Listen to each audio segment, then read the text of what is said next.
आज हम लोग पढ़ने वाले हैं क्लास 10th का chapter 8 how do organism reproduce का पार्ट सेकंड। इससे पहले मैंने फर्स्ट पार्ट करवा दिया था, तो वो लेक्चर जरूर देखिएगा क्योंकि वो एनसीईआरटी के फर्स्ट पेज में दिया है, तो वो जरूर इम्पोर्टेंट है, एक बार जरूर देखिएगा। आज हम लोग करते हैं टर्म सेकंड का सेकंड पार्ट। टर्म सेकंड क्या बोल रहे हैं, टर्म सेकंड का chapter 8 how do organism reproduce का पार्ट सेकंड। पार्ट फर्स्ट कर लिया, पार्ट सेकंड करते हैं। लिखते हैं यहाँ पे term second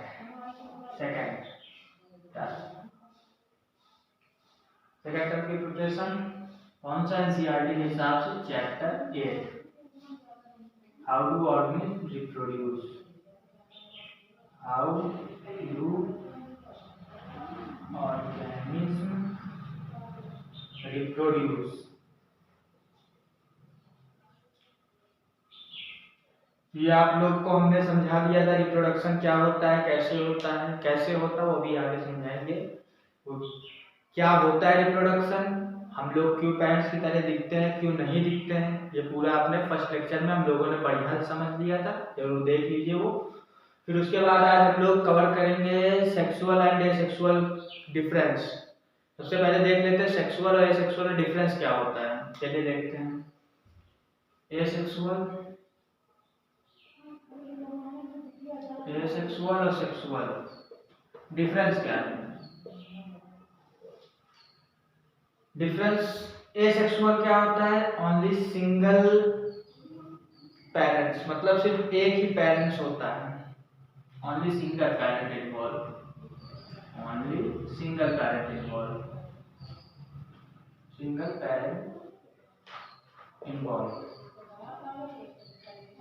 parent involve. Asexual में क्या होता है, सिर्फ एक ही पेरेंट इन्वॉल्व होता है, ठीक है। सेक्सुअल में क्या होता है, 2 पेरेंट्स आर इन्वॉल्व,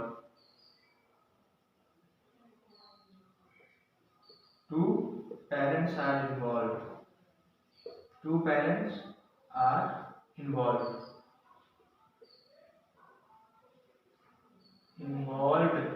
एसेक्सुअल में सिर्फ सिंगल पेरेंट्स इन्वॉल्व होते हैं, सेक्सुअल में 2 पेरेंट्स इन्वॉल्व होते हैं, ठीक है। अब एसेक्सुअल में क्या होता है, इसमें गैमीट फ्यूजन नहीं होता है। गैमीट फ्यूजन, गैमीट्स मतलब सेक्सुअल मतलब एग एंड स्पर्म, ज्यादा। तो no fusion of gamete, asexual में no fusion of gamete,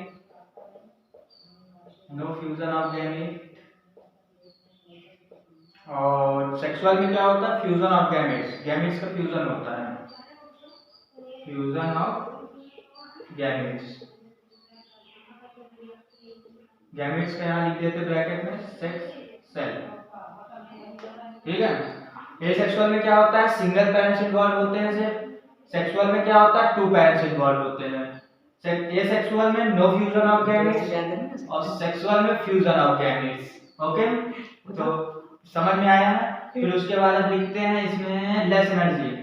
asexual में लेस एनर्जी लगती है, एसेक्सुअल में लेस एनर्जी लगती है, सेक्सुअल में हाई एनर्जी लगती है,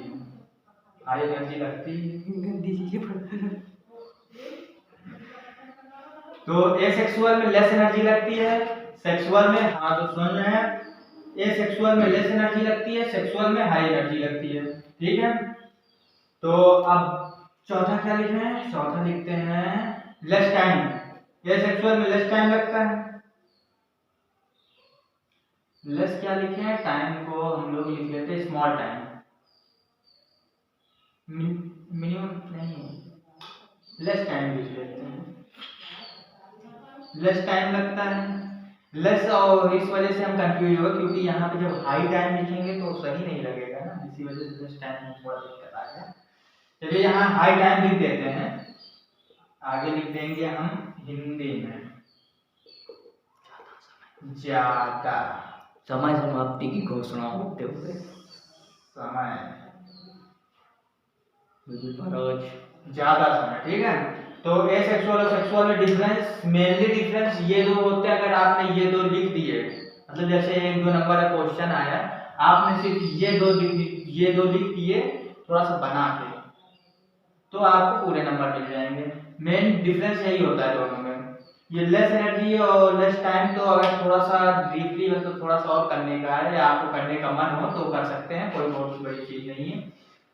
और एसेक्सुअल मतलब only single parents involve, sexual में two parents are involve. Asexual में एक पेरेंट इन्वॉल्व होता है, सेक्सुअल में टू पेरेंट्स इन्वॉल्व होते हैं। No fusion of gamete, asexual में फ्यूजन ऑफ गैमेट नहीं होता है, सेक्सुअल में फ्यूजन ऑफ गैमेट, गैमेट का फ्यूजन होता है, ठीक है। एसेक्सुअल में लेस एनर्जी लगती है, सेक्सुअल में हाई एनर्जी लगती है, ओके।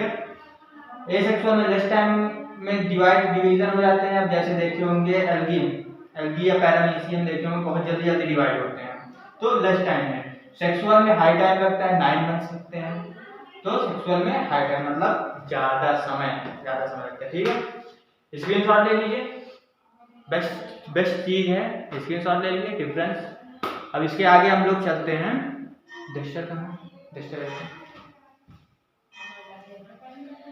तो हम लोग इसके आगे चलते हैं।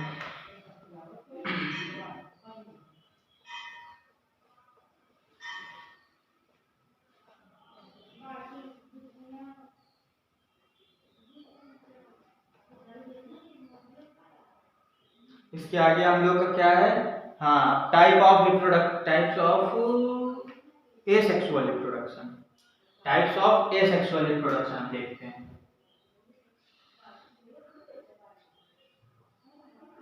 Types of asexual reproduction,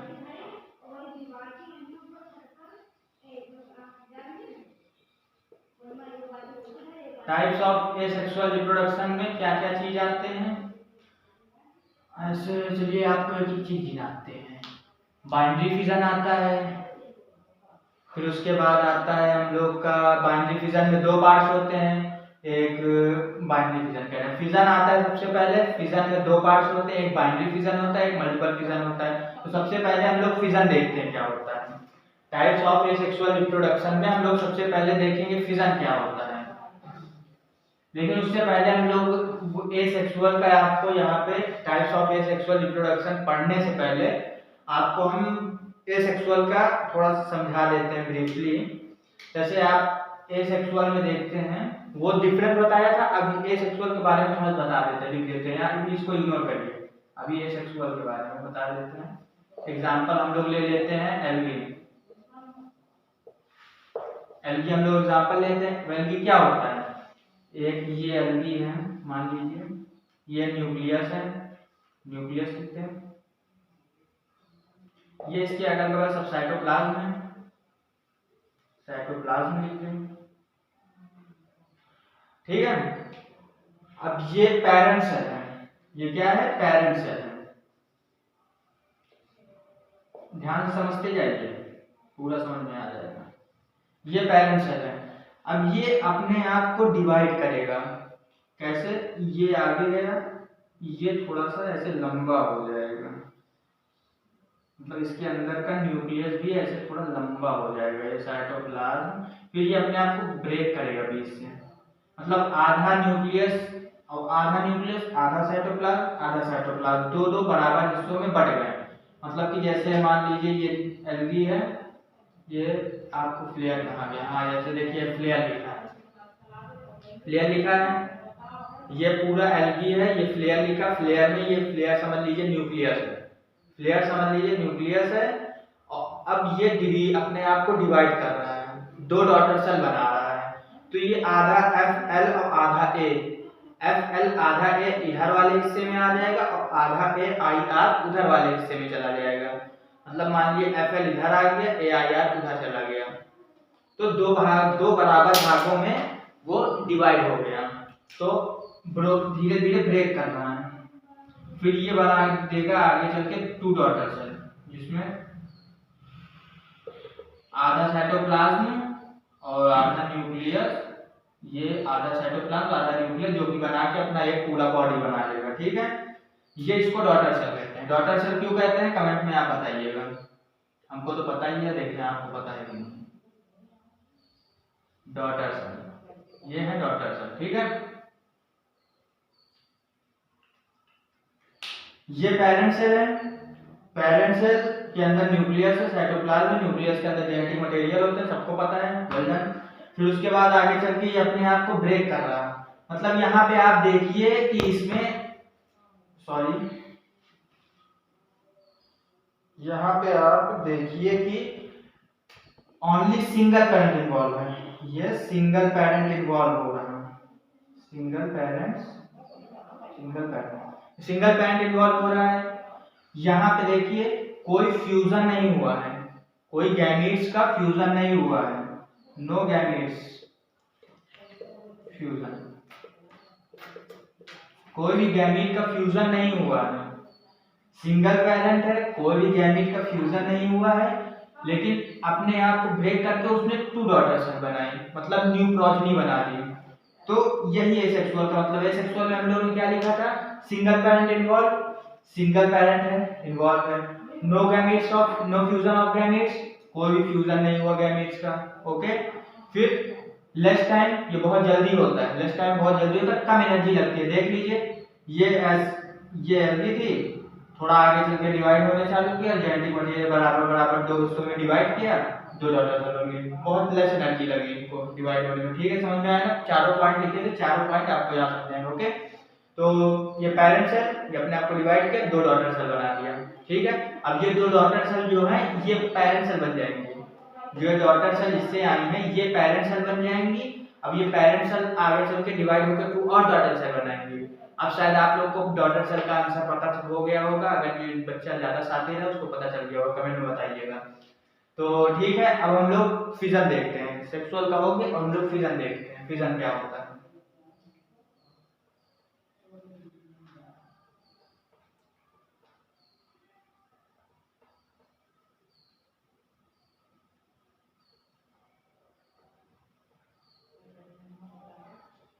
what is fission? What is fission मतलब कोई भी क्वेश्चन आप लीजिए तो सबसे पहले व्हाट लगाइए, फिर वाई लगाइए। कोई भी क्वेश्चन उठाइए, सबसे पहले व्हाट लगाइए, फिर वाई लगाइए, दोनों का आंसर ढूंढ लिए, समझ लीजिए आपको सब तैयार हो गया। क्या सब तैयार हो गया? व्हाट का आंसर निकालिए, वाई का आंसर निकालिए, सब तैयार। अब व्हाट और वाई का डिफरेंस तुमको बताते हैं कैसे निकालते हैं, चलो दिखाते हैं। अब जैसे हम लोग फिजन पढ़ रहे हैं, fission, what is fission, what आया, व्हाट इज फिजन। फिजन की डिफिनीशन हम लोग लिख लेते हैं, हमने अपने नोट्स में लिखे हैं, वही हम आपको लिखा देते हैं। फिजन क्या है? फिजन, इन फिजन है unicellular, in fission a unicellular, in fission a unicellular splits into two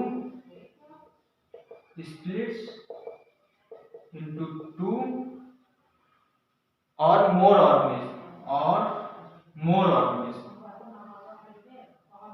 organisms is called fission,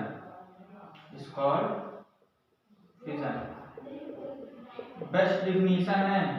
आप लोग कॉपी लेके बैठिए, सीआरटी लेके बैठिए, और ये कॉपियों में अपने रफ कॉपी या फेयर कॉपी आपका सेपरेट नोट्स इसमें बनाते हैं, उसमें ये डिफिनीशन लिखते जाइए, क्योंकि बेस्ट डिफिनीशन है, गलत कोई कर ही नहीं सकता है। फिर उसके बाद अब व्हाट का आंसर, व्हाट इज फिजन, मैं कहा ना व्हाट लगाइए फिर वाई लगाइए। What is fission? In fission a unicellular splits into 2 और मोर ऑर्गेनिज्म इज कॉल्ड फिजन। ये व्हाट का आंसर है। क्या बता रहा है कि मतलब फिजन में ये होता है कि एक यूनिसेलुलर ऑर्गेनिज्म होता है, मतलब एक यूनिसेलुलर जो पेरेंट सेल होते हैं स्प्लिट करते हैं, मतलब फैलाते हैं इनटू 2 और मोर ऑर्गेनिज्म, या तो 2 में या तो उससे ज्यादा अधिक न्यू ऑर्गेनिज्म में, मतलब न्यू प्रोजेनी में। ठीक है, ये व्हाट का आंसर समझ में आया? मतलब एक फिजन का काम ये है, फिजन का काम ये होता है कि जो पेरेंट सेल होते हैं यानी यूनिसेलुलर जो होते हैं वो स्प्लिट्स करते हैं, मतलब फैलाते हैं या ब्रेक करते हैं, कुछ भी कह लीजिए, इनटू 2 और मोर ऑर्गेनिज्म, मतलब 2 या 2 से अधिक ऑर्गेनिज्म में ये नया मतलब ये काम करते हैं, उसे ही फिजन कहा जाता है। 2 या 2 से अधिक अगर ऑर्गेनिज्म न्यू प्रोजेनी बन रही है तो उन्हें फिजन कहा जाता है। एसेक्सुअल में हम लोग चल रहे हैं, ठीक है। फिर उसके बाद एग्जाम्पल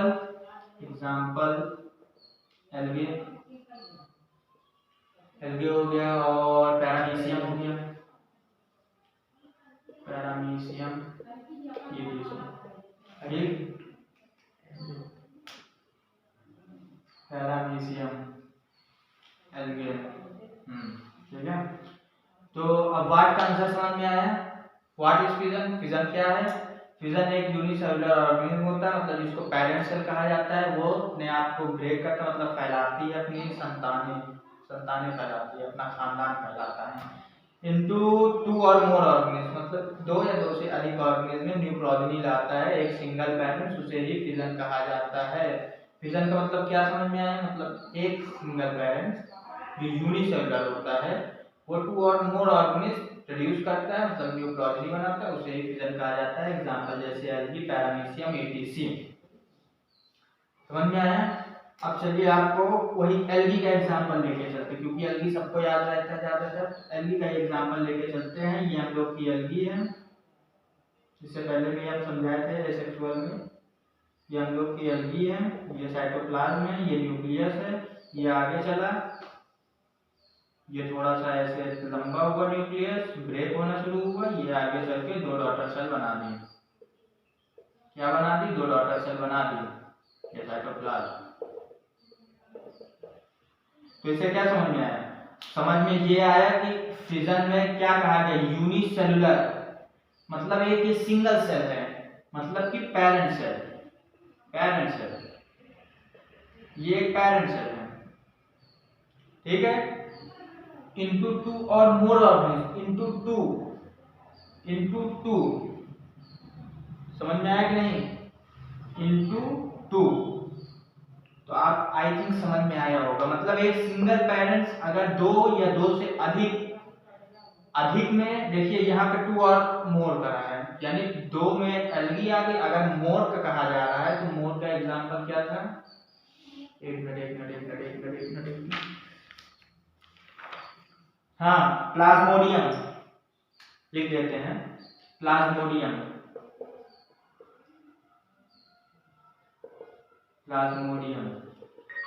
टू में ये आ जा रहा है और मोर में प्लाज्मोडियम आ गया है, ठीक है, समझ में आया?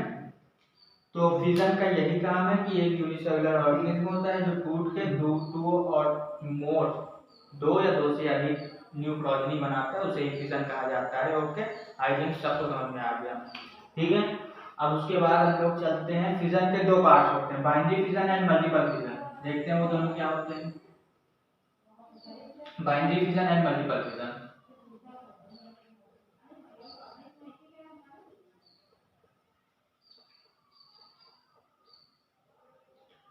Binary fission and multiple fission. Two types of fission. Two types of fission. Two types of fission.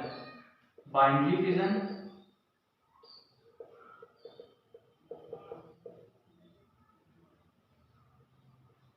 Multiple fission.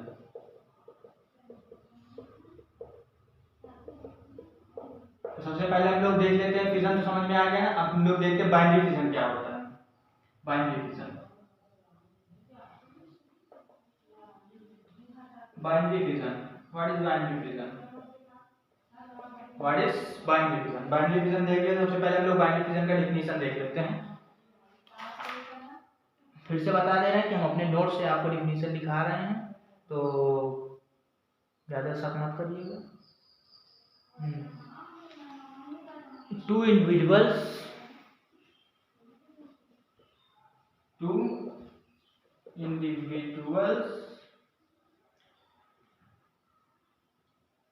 are formed two individuals are formed from a single parent,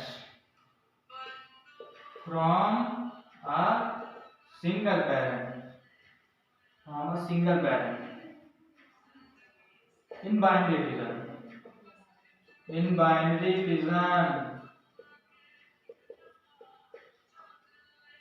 fission.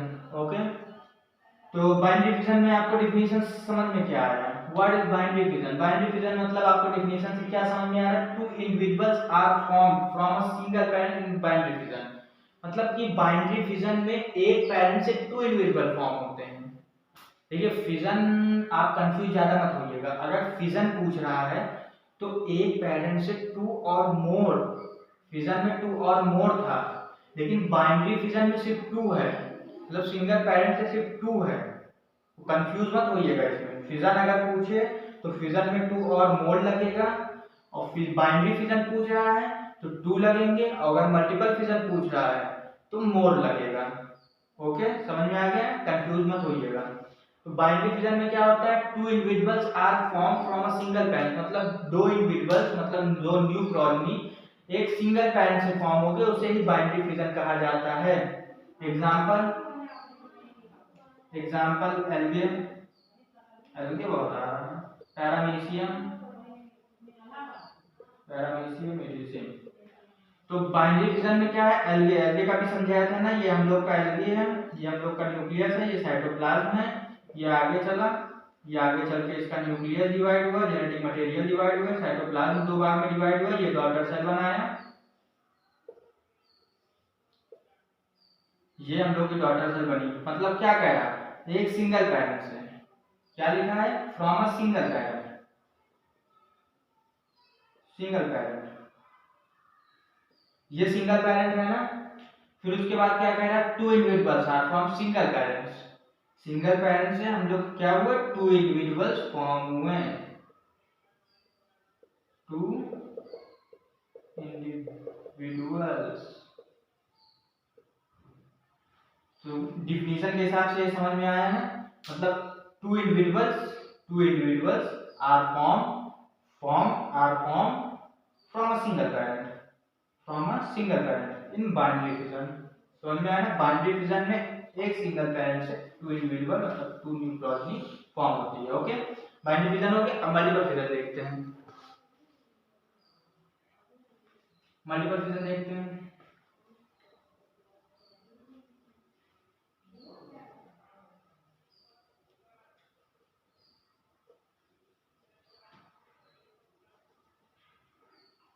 Multiple fission क्या होता है, multiple fission,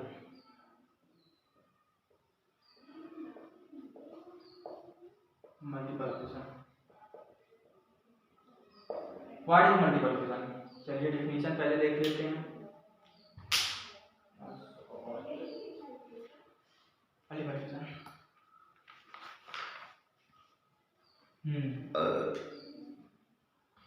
fission in which many individuals,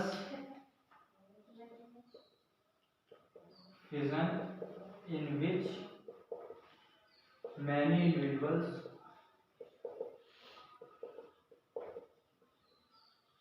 fission in which many individuals are formed from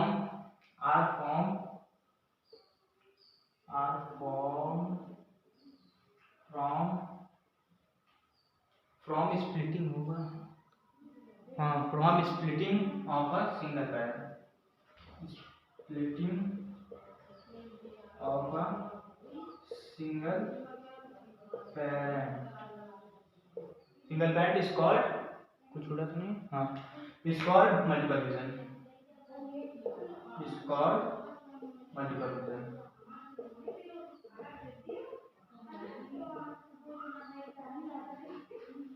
multiple fission example Plasmodium, best example है, best example है Plasmodium का multiple fission का। ठीक है, तो देखिए कंफ्यूज मत होइएगा, फिजन में क्या था, फिजन में 2 और मोर था। ओके, 2 और more individual form from a single parent is called fission, fission. ठीक है, बाइनरी फिजन में क्या था, only 2 individuals are form from a single parent, binary fission में क्या था, only 2 individuals are form from a single parent. Okay, multiple fission में क्या है, many individuals are form from a single parent. Multiple fission का definition देखिए, definition आप लोग लिखते जाइए, बहुत बेहतरीन डेफिनेशन है ये सब, बहुत बढ़िया नोट्स बनेंगे आपके। Fission in which many individuals are form from splitting, मतलब फिजन में मैनी इंडिविजुअल्स फॉर्म होते हैं फ्रॉम स्प्लिटिंग, मतलब फैल जाते हैं इन अ सिंगल पेरेंट्स, मतलब एक ही पेरेंट से कई सारे इंडिविजुअल्स फॉर्म होते हैं, इस called multiple fission. Multiple fission इसी को कहते हैं। चलिए एग्जांपल से थोड़ा और बढ़िया समझते हैं। ये हम लोग की, आप पहले बता देते हैं, प्लाज्मोडियम वो होता है जो हम लोग को मलेरिया होता है, मलेरिया होता है उसी को प्लाज्मोडियम कहते हैं, मलेरिया को ही प्लाज्मोडियम कहते हैं। प्लाज्मोडियम जो हम लोग के शरीर में एंटर होता है वो सबसे पहले हम लोग के लीवर पे अटैक करता है, सबसे पहले हम लोग के लीवर पे जाता है। ये एक्स्ट्रा चीजें हैं आपको बता रहे हैं। सबसे पहले हम लोग के लीवर पे जाता है। लीवर में क्यों जाता है? क्योंकि लीवर सबसे ज्यादा फूड होता है लोगों के लिए, प्लाज्मोडियम के लिए सबसे ज्यादा फूड होता है लीवर में। तो जब ये लीवर में जाते हैं तो ये लीवर सेल जो होते हैं उसके अंदर चले जाते हैं, ये बना देते हैं हम लीवर सेल, ये हम लोग का लीवर सेल है। ये हम लोग का लीवर सेल है। ये अंदर सिस्ट है। सिस्ट क्या होता है? एक हार्ड कवरिंग होती है। सिस्ट एक हार्ड कवरिंग होती है, लिख देते हैं। सिस्ट एक हार्ड कवरिंग होती है। क्यों बनाई जाती है सिस्ट? जैसे हम लोग के बाहर से कोई बैक्टीरिया या वायरस आते हैं तो हम लोग के बॉडी को पता चल जाता है, तो WBC हम लोग के लड़ने में हेल्प करता है, उनसे लड़ता है WBC। तो इसीलिए ये लोग प्लाज्मोडियम इसीलिए सिस्ट बना देता है कि हमको WBC मार ना सके, मतलब WBC हमारे ऊपर अटैक ना कर सके, इसीलिए सिस्ट कवरिंग बना लेता है, हार्ड कवरिंग होती है। ठीक है। फिर इसके अंदर होते हैं न्यूक्लियस, जिसके अंदर एक न्यूक्लियस होता है। ठीक है, समझ में आया इतना? ये लीवर सेल है जिसके अंदर सिस्ट एक हार्ड कवरिंग बनाया है, ये न्यूक्लियस है, ये न्यूक्लियस है। अब आगे चल के देखिए क्या होता है। अब आगे गया ये लीवर सेल, फिर उसके बाद ये सिस्ट। अब जो ये हम लोग के न्यूक्लियस थे ये बाइनरी फिजन कर करके, बाइनरी फिजन कह रहे हैं, मल्टीपल फिजन कर करके ये इसने बहुत सारे न्यूक्लियस बना लिए, मल्टीपल फिजन कर रहा है इसने, बहुत करते जाता है, जब तक ये बस नहीं हो जाता तब तक ये मल्टीपल फिजन होता है। जब ये हम लोग के न्यूक्लियस के बगल में पूरे सिस्टम में साइटोप्लाज्म है, लिख देते हैं साइटोप्लाज्म, साइटोप्लाज्म। ओके। फिर उसके बाद जब ये मल्टीपल फिजन करता है तो इसके न्यूक्लियस बहुत सारे हो जाते हैं और सब न्यूक्लियस अपने बगल में साइटोप्लाज्म बना लेते हैं, साइटोप्लाज्म अपने बगल में बना लेते हैं। फिर उसके बाद क्या होता है, जब ये ओवरलोडेड हो जाते हैं, मतलब कि बहुत ज्यादा मल्टीपल फिजन हो जाते हैं, बहुत ज्यादा न्यूक्लियस मतलब प्लाज्मोडियम बहुत ज्यादा हो जाते हैं, तो ये बर्स्ट हो जाता है, ये ऐसे बर्स्ट हो जाता है। ये लीवर सेल थी, ये सिस्ट है और ये हम लोग के अंदर प्लाज्मोडियम, ये बर्स्ट होकर बाहर निकल जाते हैं। फिर जब बाहर निकलते हैं तो अदर लीवर सेल में इन्फेक्ट करते हैं, इसी से हम लोग को हो जाता है मलेरिया। ओके, समझ में आ गया मलेरिया क्या होता है, मलेरिया कैसे होता है? तो वाट ये था, वाई ये था। वाट में हम लोग को मल्टीपल फिजन पता चला क्या हुआ, और वाई में हम लोग को पता चला कि कैसे होता है। तो सब कोई भी चीज पढ़िए, एनीथिंग, उसमें वाट और वाई लगा दीजिए, आपको आंसर मिल जाएगा, आपका सब क्लियर, कोई भी डाउट नहीं रह जाएगा। वाट वाई, वाट वाई, वाट वाई। तो समझ में आया ना? ये हम लोग की लीवर सेल थी, प्लाज्मोडियम का हम आपको बता रहे हैं एग्जांपल, ये हम लोग की लीवर सेल थी, ये हम लोग की सिस्ट है जिसके अंदर बहुत सारे प्लाज्मोडियम था, उसके अंदर न्यूक्लियस है, न्यूक्लियस हम लोग का मल्टीपल फिजन करता गया, फिर अपने न्यूक्लियस बन गया और अपने अगल बगल साइटोप्लाज्म उसने बना लिया। फिर उसके बाद जब ये ओवरलोडेड हो गया मल्टीपल फिजन करते करते, भाई एक मान लीजिए गुल्लक ले लीजिए, गुल्लक है उसमें हम लोग चिल्ला डालते हैं, चिल्ला डालते हैं, हाँ चिल्ला, हम लोग गुल्लक में डाल एक साइड में फुल हो जाएगा पूरा गुल्लक। ठीक है। अब उसके बाद उसमें डालेंगे मिट्टी का गुल्लक, याद रखिए मिट्टी के गुल्लक की बात कर रहे हैं। फिर उसके बाद जबरदस्ती हम उसमें डालेंगे तो गुल्लक टूट जाएगा, मिट्टी का गुल्लक बात करते हैं, जबरदस्ती उसमें सिक्के डालेंगे टूट जाएगा। उसी तरह ये भी है कि मल्टीपल फिजन करते जाता है, जब ये बहुत ज्यादा ओवरलोडेड हो जाता है तो ये बर्स्ट हो जाता है और इसके प्लाज्मोडियम सब बाहर निकल जाते हैं जो कि अदर सेल्स में जाके इन्फेक्ट करते हैं। आई थिंक मल्टीपल फिजन भी आपको बढ़िया से क्लियर हो गया होगा। एक बार डेफिनेशन फिर देख लेते हैं। Fission in which many individuals are form, मतलब फिजन वो है जिसमें कई सारे इंडिविजुअल्स फॉर्म होते हैं from a splitting of a single parent, मतलब एक ही पैरेंट से कई सारे इंडिविजुअल्स फॉर्म होते हैं, उसे मल्टीपल फिजन कहते हैं। तो फिजन में आप बिल्कुल भी कंफ्यूज मत होइएगा। फिजन क्या होता है, टू और मोर individuals are from single parents is called fission. Binary fission क्या होता है, only two individuals are from a single parents. Okay. Multiple fission क्या होता है, many individuals are formed from a single parent. Okay, समझ में आगे एकदम क्रिस्टल क्लियर समझा रहा है। ओके, अब उसके आगे देखते हैं क्या है, इसके आगे चलते हैं।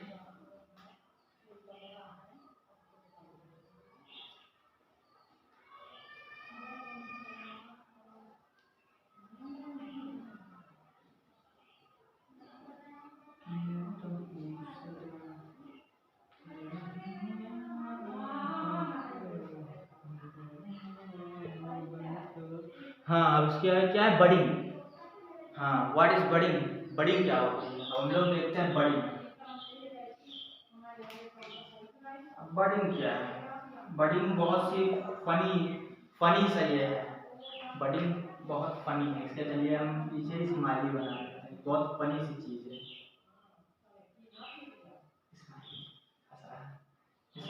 बड़ी बहुत फनी चीज होती है, मतलब समझिए, एक आप इमेजिन करिए कि हमारे बगल से अब हमारा बच्चा निकल रहा है, बगल से बच्चा जनरेट हो रहा है, कितनी फनी चीज है। चलिए देखते हैं बडिंग क्या होती है। बडिंग की सबसे पहले डेफिनेशन लिख लेते हैं। What is budding? A bulb like projection, a bulb like projection, a bulb like projection or outgrowth, or outgrowth, a bulb like projection or outgrowth arises from the parent body, arises from the parent body, from the parent body, from the parent body known as bud, known as bud, known as bud, which detaches,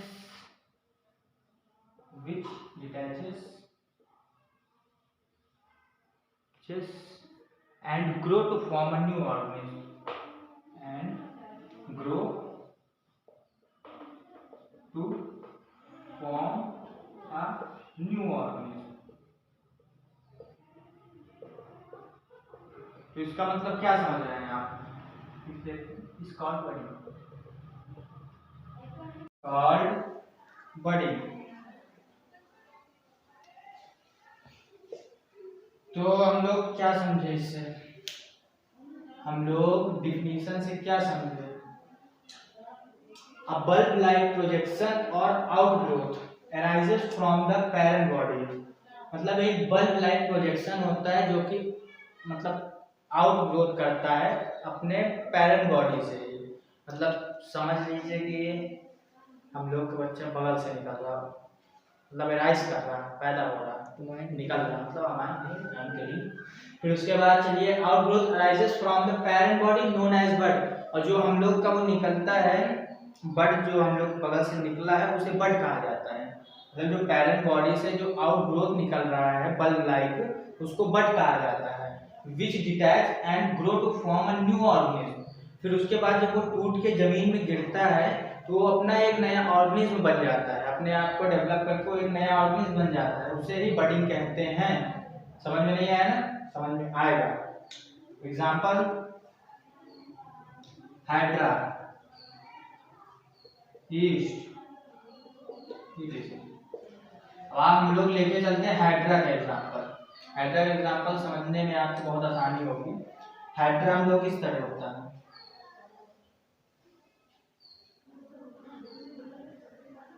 I think इसी तरह होता है, ठीक है। फिर उसके बाद जब हाइड्रा थोड़ा आगे जाता है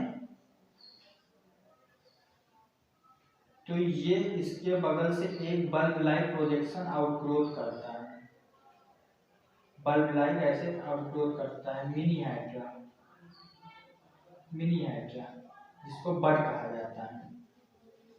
ये हम लोग का हाइड्रा है, आप इसका नाम अपने मन से रख दिए, मिनी हाइड्रा, जिसको बड कहा जाता है। फिर ये आगे चल के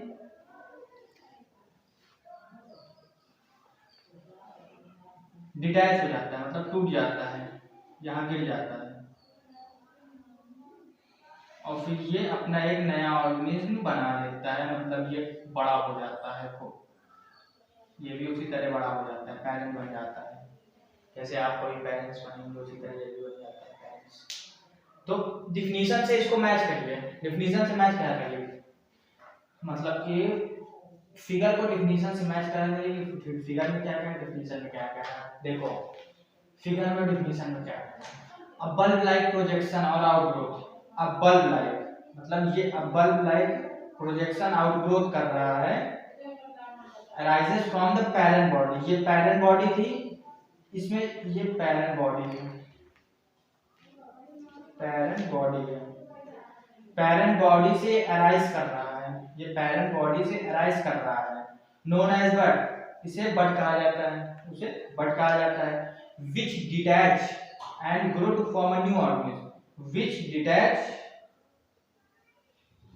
मतलब ये डिटैच हुआ इससे, जैसे डिटैच कैसे हो जाए, पानी इसमें जाइए मेरे यार पानी में पाया जाता है हाइड्रा, तो ये पानी का फ्लो तेज हुआ जिसकी वजह से टूट के गिर जाता है, इसकी एज हो गई तो टूट के गिर जाता है, ठीक है।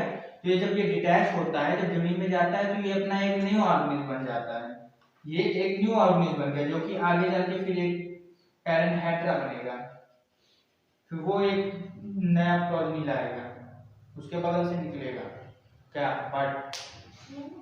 तो समझ में आया ना। अब बल्ब लाइक प्रोजेक्शन मतलब आउटग्रोथ, अब bulb like outgrowth arises from the parent body। parent body से एक बल्ब लाइक प्रोजेक्शन हो रही है जिसे कि बड कहा जाता है, फिर वो उससे डिटैच होता है, डिटैच होके एक नया ऑर्गेनिज्म बना लेता है। आया ना समझ में, क्रिस्टल क्लियर समझ में आया होगा आई थिंक। कोई डाउट होगा कमेंट में बता दीजिएगा, चलिए तुरंत हम लोग सॉल्व कर दिया जाएगा। फिर उसके बाद आगे का हम लोग देखते हैं, आगे क्या है, बड़ी पूरा समझ में आ गया होगा, स्क्रीनशॉट ले लीजिए, डेफिनेशन बहुत मस्त है। फिर उसके बाद हम लोग का आगे आता है spore formation. What is spore formation?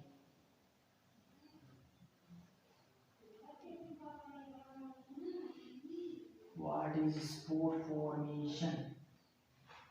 ये सब पढ़ाते पढ़ाते कब इतना टाइम बीत जाता है, इतनी बड़ी बड़ी लेक्चर हो जाती है, समझ नहीं आता।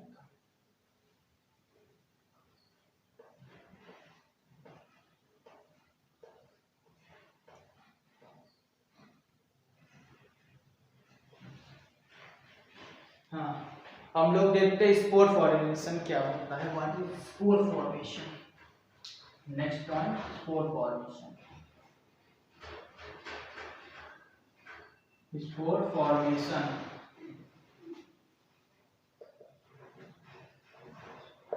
What is spore formation? Spore formation क्या होता है?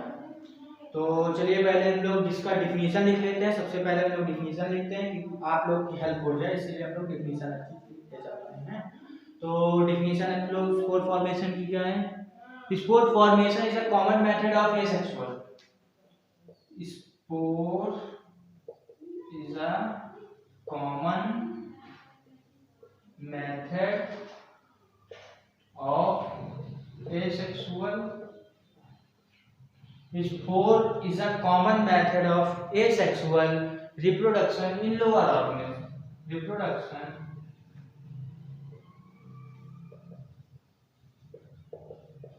in lower organisms.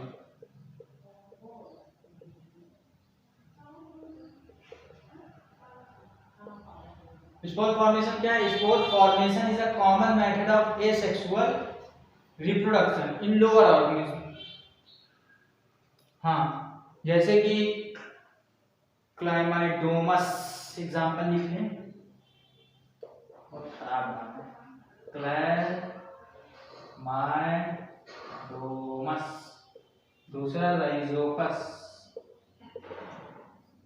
Rhizopus, Rhizopus spelling सही है, राइजोपस सही है, ऋषि। तो अब स्पोर फॉर्मेशन क्या होता है? मतलब स्पोर फॉर्मेशन एक मेथड है, कॉमन मेथड है एसेक्सुअल रिप्रोडक्शन का, जो कि एक ये लोअर ऑर्गेनिज्म में होता है। क्या? लोअर ऑर्गेनिज्म में होता है।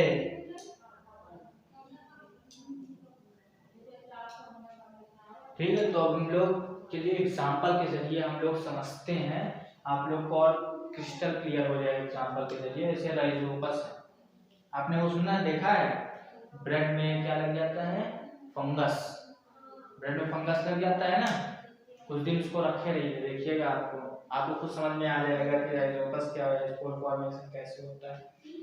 तो हम लोग अब देखते हैं राइजोपस का एग्जाम्पल, हम लोग देखते हैं, आपको समझ में आ जाएगा। ये हम लोग का एक स्पोरेंजियम है, ये हम लोग का एक स्पोरेंजियम है, ये स्पोर सैक है, इसको स्पोर सैक कहते हैं। जो इसके अंदर छोटे छोटे न्यूक्लियस भरे रहते हैं, इसको स्पोर्स कहते हैं, इसको स्पोर कहते हैं। और ये पूरा स्पोरेंजियम है, स्पोरेंजियम ट्री लाइक, इसको स्पोरेंजियम कहते हैं। इसके ऐसे रूट होती हैं, रूट नहीं होती हैं, रूट बेकार करते हैं, उसका ज़्यादा नाम नहीं आ रहा है, चलिए इसको इग्नोर करिए। ये हम लोग देखते हैं, ये हम लोग का एक स्पोरेंजियम है, जिसके अंदर ये एक स्पोर सैक है, जिसमें बहुत सारे स्पोर्स हैं जो कि मल्टीपल फिजन कर रहे हैं। क्या है, स्पोर्स हैं, किसके अंदर, स्पोर सैक के अंदर। स्पोर सैक कहाँ है, स्पोरेंजियम, स्पोरेंजियम में स्पोर सैक है, जिसके अंदर स्पोर्स हैं जो कि वो मल्टीपल फिजन कर रहे हैं बराबर। ठीक है, फिर उसके आगे क्या होता है, फिर उसके आगे ये होता है कि आपने जैसे उसमें देखा था मल्टीपल फिजन में क्या था, लीवर सेल में क्या था मल्टीपल फिजन में, वो आगे चल के जब मल्टीपल फिजन करता रहता है तो वो बस्ट हो जाता है, बस्ट हो गए, उसके सारे जितने प्लाज्मोडियम थे वो लीवर से, उस लीवर सेल से बाहर है, बाकी अदर सेल्स में जाके उसको हार्म करने लगे। ठीक है, उसी टाइप का थोड़ा सा ये है, मिलता जुलता है। तो मतलब ये स्पोरेंजियम है,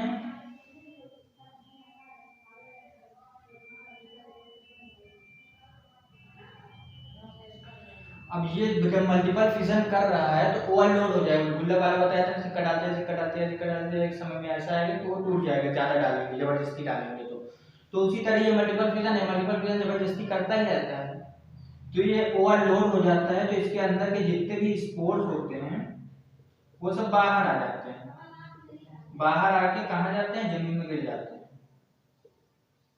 मतलब सरफेस पे गिर जाते हैं।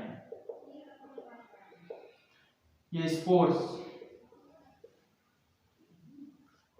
सरफेस में गिर जाते हैं।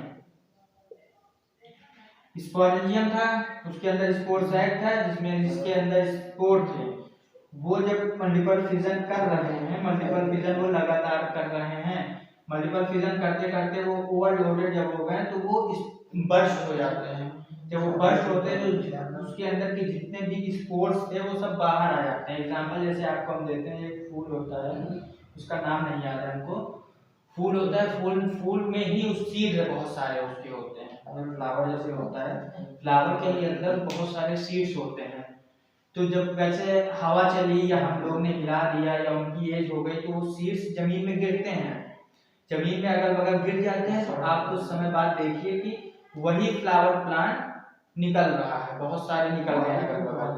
क्यों होता है, क्योंकि उसके अंदर के सीड जो पहले प्लांट में थे, फ्लावर प्लांट था, उसके जो सीड्स थे वो जमीन में गिरे, फिर उससे कई सारे फ्लावर प्लांट निकले। उसी तरह सेम ही इसका प्रोसेस है, जो हम लोग के स्पोर्स जो सरफेस पे गिरते हैं वो फिर अपना एक नया स्पोरेंजियम बना लेते हैं, क्या वो अपना एक नया स्पोरेंजियम बना लेते हैं, फिर उसके अंदर मल्टीपल फिजन होता है, फिर बर्स्ट होता है, फिर वो गिरते हैं, फिर एक स्पोरेंजियम बनता है। तो ये बात समझ में आई ना, डोरेमोन में देखा होगा, एक फूल होता है, चलिए पता नहीं आपने देखा कि नहीं, हमने देखा है, हम पहले बहुत देखते थे डोरेमोन। तो समझ में आया स्पोर फॉर्मेशन क्या होता है, स्पोर फॉर्मेशन यही है कि एक स्पोरेंजियम होता है जिसके अंदर स्पोर सैक होता है, स्पोर सैक के अंदर बहुत सारे स्पोर्स होते हैं, जब मल्टीपल फिजन करते रहते हैं, जब वो ब्रस्ट हो जाते हैं मल्टीपल फिजन करते करते, वो इसके स्पोर सरफेस पे गिरते हैं, सरफेस पे फिर से वो अपना एक नया स्पोरेंजियम बना लेता है। तो स्पोर फॉर्मेशन समझ में आ गया ना, एक ये कॉमन मेथड होता है सेक्सुअल रिप्रोडक्शन का, जो कि लोअर ऑर्गेनिज्म में पाया जाता है। ठीक, अब इसके आगे देखते हैं क्या होता है, इसके आगे है फ्रेगमेंटेशन। इसके आगे है फ्रेगमेंटेशन। फ्रेगमेंटेशन क्या होता है? फ्रेगमेंटेशन बहुत ही मतलब क्या कहना उसका, मरता ही नहीं, वो लगता है क्या क्या पी क्या है, क्या कहना देखिए, आदमी क्या पी ले नहीं मरता है कभी जिंदगी में, हमारा हो जाता है अमृत। अमृत। अमृत, संजीवनी बूटी, कभी पी ले मरता ही नहीं, उसी तरह लगता है इसको। ये फ्रेगमेंटेशन में एक है वो, क्या उसका क्या नाम है, नहीं उसका फ्रेगमेंटेशन उसका क्या नाम है, स्पायरोगैरा। स्पायरोगैरा कभी मरता है नहीं, उसको चाहे जहां काट दो फिर उसी तरह आ जाता है। हाइड्रा, एक हाइड्रा सांप होता है, आपने देखा होगा, आपको पता होगा शायद। हाइड्रा सांप एक होता है, उसका जितने बार गर्दन काटेंगे उतने बार वो दो उसके मुंह निकलते हैं। हमने एक पिक्चर बनी थी इसके ऊपर, मूवी, हॉलीवुड की मूवी है हाइड्रा। हाइड्रा नाम है हॉलीवुड की मूवी, आप भी देखिए, बहुत बढ़िया मूवी है। तो उसका वो गर्दन काटते हैं तो दो और सर निकल आते हैं, बहुत इंटरेस्टिंग मूवी, देखिएगा। हाँ, तो फिर उसके बाद हम लोग चलते हैं फ्रेगमेंटेशन पे। What is fragmentation?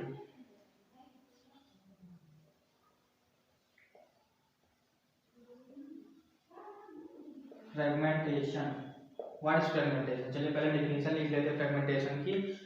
Breaking up of the body, breaking up of the body, breaking up of the body of simple breaking up of the body of simple multicellular organisms,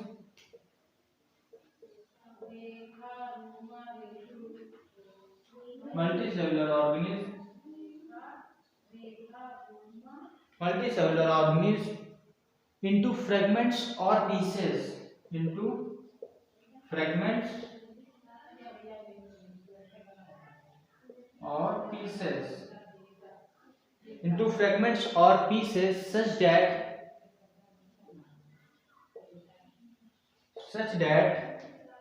each of the pieces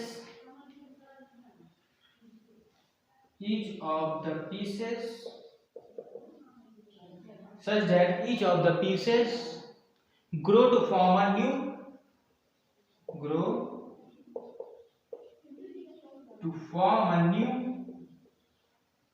organism.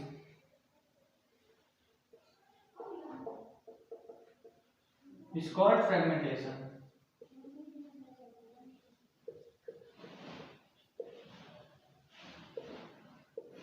It's called fragmentation.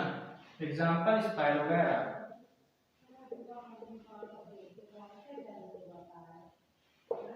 Best example है spirogyra fragmentation का। Fragmentation का देखिए definition क्या कह रहा है, breaking up of the body of simple multicellular organism, मतलब कि अपने बॉडी को तोड़ता है। मल्टीसेलुलर ऑर्गेनिज्म मतलब एक सिंपल मल्टीसेलुलर ऑर्गेनिज्म है, उसको अपने बॉडी को तोड़ता है। इनटू फ्रेगमेंट और पीसेस, मतलब फ्रेगमेंट्स में यानी टुकड़ों में, और पीसेस यानी टुकड़ों में तोड़ता है। such that each of the pieces grow to form a new organism, मतलब सारे पीसेस, जितने भी पीसेस टूटे हुए हैं वो अपना एक न्यू ऑर्गेनिज्म बना लेते हैं, उसे फ्रेगमेंटेशन कहा जाता है। चलिए हम एग्जांपल देखते हैं। एग्जांपल मतलब स्पायरोगैरा क्या काम करता है, आपको फिर फ्रेगमेंटेशन बढ़िया समझ में आ जाएगा। ये स्पायरोगैरा है, डीएनए लाइक स्ट्रक्चर है, मतलब इस प्रकार का फैमिली मध्य है डीएनए लाइक स्ट्रक्चर। ये स्पायरोगैरा है, स्पायरोगैरा जिसकी स्फेरिकल शेप होती है अंदर की, जिसमें ये स्फेरिकल शेप, ये क्या इसमें क्या होता है, न्यूक्लियस और एक माइटोकॉन्ड्रिया, याद नहीं आ रहा है, भूल गए दिमाग से कसरा है। चलिए छोड़िए उसको, छोड़िए, वो ज्यादा इंपॉर्टेंट नहीं है, इंपॉर्टेंट नहीं है वो। ये समझ लीजिए कि जो स्पाइरल टाइप में जितने दिख रहे हैं इसमें न्यूक्लियस होते हैं। क्या होते हैं? न्यूक्लियस होते हैं। जितना भी आपको स्पाइरल टाइप में पूरा दिख रहा है ये सब न्यूक्लियस चीजें हैं, ये न्यूक्लियस ही है जो स्पाइरल टाइप में आपको पूरा बने हुए दिख रहे हैं। ठीक है, अब जैसे मान लीजिए हमने एक स्पाइरोगैरा ये इतना बड़ा है, हमने इसको दो भाग में डिवाइड कर दिया, ये इसको दो भागों में हमने तोड़ दिया। ठीक है, अब जो ये ऊपर वाला जो टूटा हुआ हिस्सा है ये अपना एक पूरा बॉडी बना लेगा, धीरे धीरे डेवलप करके अपना एक पूरा बॉडी बना लेगा। ठीक है, फिर ये जो नीचे वाला मैंने तोड़ा ये भी अपना पूरा एक बॉडी बना लेगा।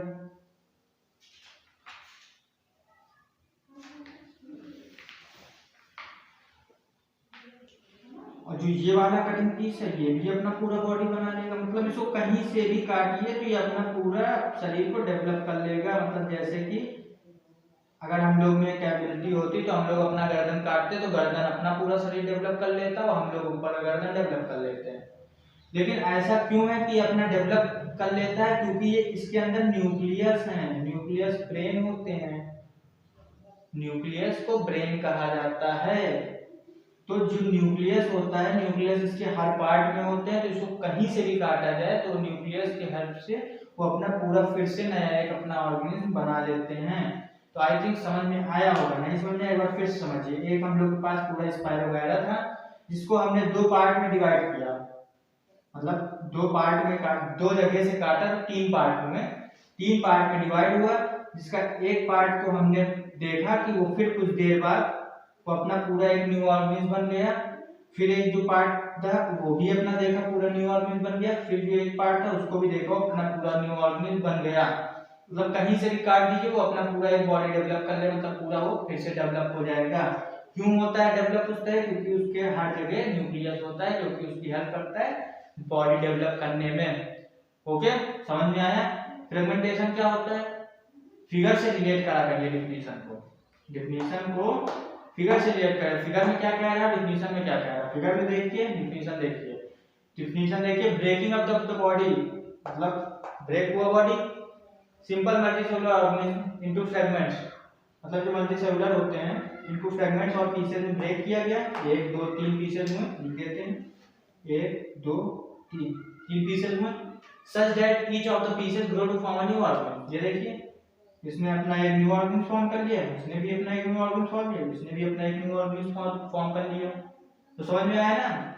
तो यही है फ्रेगमेंटेशन। मतलब कि फ्रेगमेंटेशन सिंपल भाषा में अगर कहा जाए तो अगर कहीं से ये मार्कर को अगर हम लोग कहीं से भी तोड़ दें तो ये अपना फिर से पूरा अपना मार्कर एक दूसरा बना लेगा, और जो टूटा हुआ है वो भी अपना पूरा दूसरा बना लेगा। मतलब बीच से इसको हम दो हिस्से में तोड़ दें, नीचे वाला अपना ऊपर का बना लेगा, ऊपर वाला अपना नीचे का बना लेगा, और जो बीच वाला है ये ऊपर का बना लेगा तो नीचे का बना लेगा। ओके, फ्रेगमेंटेशन ये है। ठीक है, ये क्यों कर लेता है? क्योंकि इसके पूरे शरीर में न्यूक्लियस होता है जो कि ब्रेन होता है, उसकी हेल्प करता है बनाने में। ठीक है, अब हम लोग का नेक्स्ट पॉइंट क्या है, स्क्रीनशॉट ले लीजिए अगर लेना हो तो। फिर उसके बाद हम लोग का आता है नेक्स्ट पॉइंट रीजनरेशन। रीजनरेशन देख लेते हैं जल्दी से, क्योंकि ज़्यादा बड़ा लेक्चर नहीं ले जाएंगे।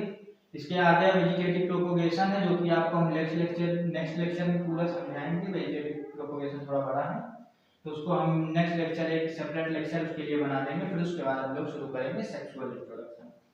ठीक है, आज के लिए बस यहाँ रीजनरेशन तक हम लोग पढ़ लेते हैं, रीजनरेशन। फिर उसके आगे हम लोग नेक्स्ट लेक्चर में पढ़ेंगे। Next regeneration. रीजनरेशन क्या होता है?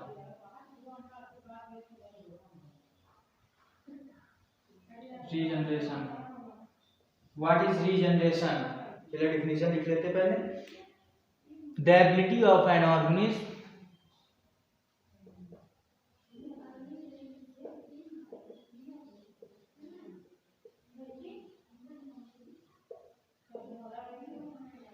the ability of an organism to replace its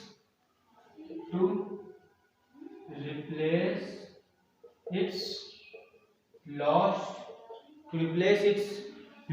body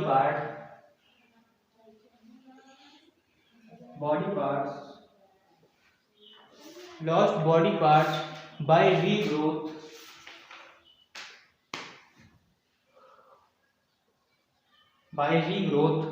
is known as regeneration. Regeneration आपको अपने मन से भी डिफिनेशन लिखा सकते हैं भाई।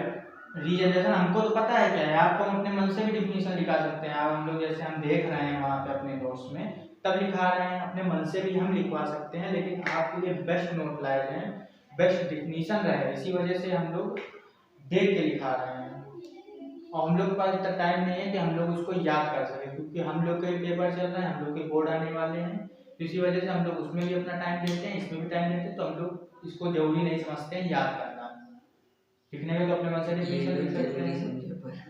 हाँ, लेकिन आप लोग जरूरी समझिए, आप लोग के लिए जरूरी, आप लोग का बोर्ड पेपर है, आप लोग के लिए जरूरी है, आप लोग याद करिए। हम नहीं याद करने, क्योंकि हमको तो पता है, अपने मन से भी डिफिनीशन बना के लिख सकते हैं, तो आप लोग को नहीं पता इसके बारे में, तो आप लोग जरूर एक बार रिवाइज करिए, पढ़िए, देखिए एनसीईआरटी लेक्चर, देखिए एनसीईआरटी, देखिए, समझिए हर चीज को। आप लोग जितना समझ लेंगे उतना बढ़िया अपने मन से आप पेपर करके आ सकते हैं। डिफिनीशन रखने की जरूरत नहीं है, डिफिनीशन इसलिए लिखा है कि आपको एक बढ़िया से टॉपिक मिल जाए, मतलब एक समझने का तरीका मिल जाए। रटना जरूरी नहीं है, समझते जाइए, समझ के आप अपने मन से लिखिए, बेहतरीन नंबर लेके आएंगे। एग्जाम्पल लिख लेते हैं फ्रेगमेंटेशन का।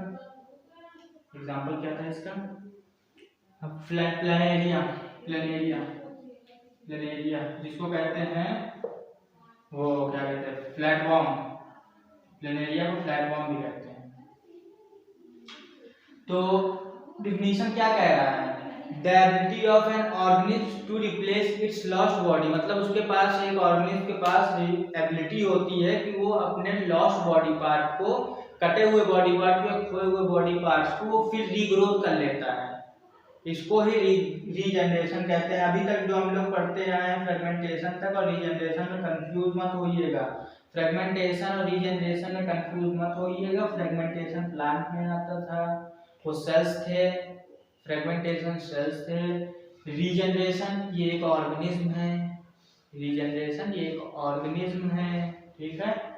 तो क्या कह रहा है? The ability of an organism, मतलब एबिलिटी होती है ऑर्गेनिज्म के अंदर कि वो अपने खोए हुए पार्ट्स या कटे हुए, टूटे फूटे हुए या मारे हुए टूट गया, तो उसी को खोए हुए बॉडी पार्ट्स को वो रीग्रोथ कर लेता है, इसीलिए फ्रेगमेंटेशन, रीजनरेशन उसको कहते हैं।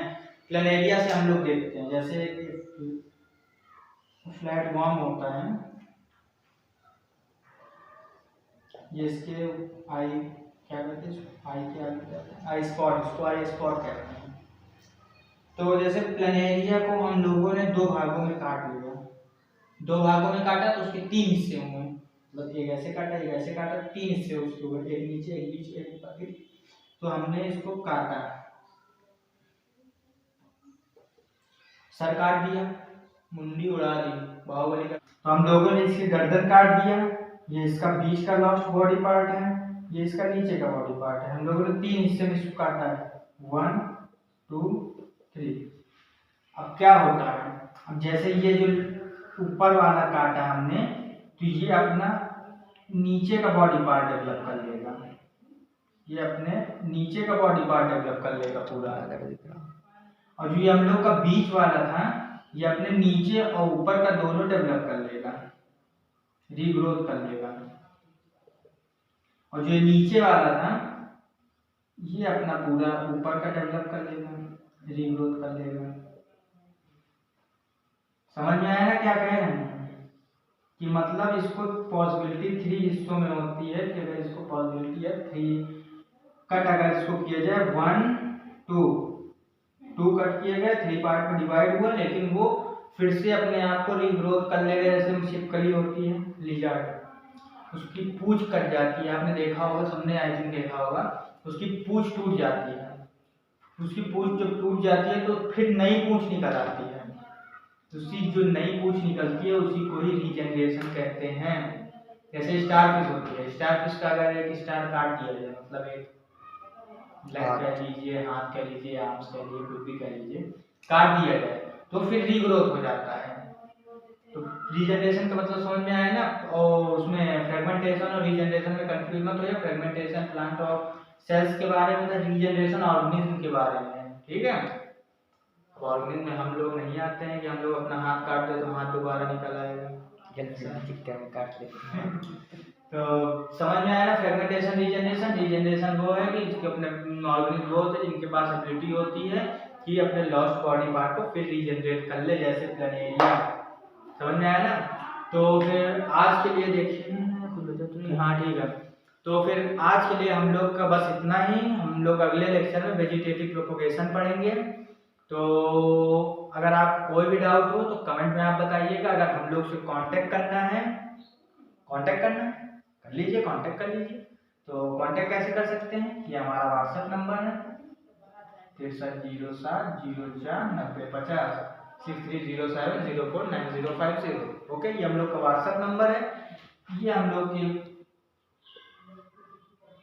कोसाइन फन 7 हम लोग की इंस्टा आईडी है और टेलीग्राम भी है। टेलीग्राम की लिंक हम नीचे डिस्क्रिप्शन में डाल देंगे और ये सब भी हम डिस्क्रिप्शन में डाल देंगे।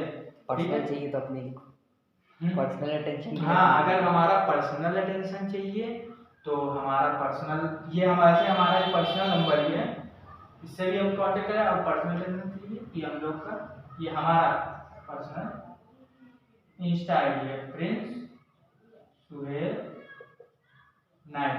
प्रिंस सुहेल 9 ये हमारा पर्सनल इंस्टा आईडी है, हमसे पर्सनली बात कर सकते हैं। और हम लोग को सपोर्ट करिए, चैनल को सब्सक्राइब करिए, लाइक करिए एंड शेयर करिए। अगर कोई भी डाउट है तो हम लोग से पूछिए, हम लोग तुरंत क्लियर किया जाएगा। हम लोग आपके लिए 24/7 अवेलेबल हैं। कभी भी आप कॉल करिए, कभी भी आप कोई भी क्वेश्चन पूछिए, कोई डाउट पूछिए, हम लोग क्लियर करेंगे। तो सिर्फ आज के लिए बस इतना ही। अब हम लोग अगले लेक्चर में वेजिटेटिव प्रोपोगेशन और सेक्सुअल कंप्लीट करेंगे। तो आज लोग इसको देखिए, सपोर्ट करिए हम लोगों को। धन्यवाद, आज के लिए बस इतना ही।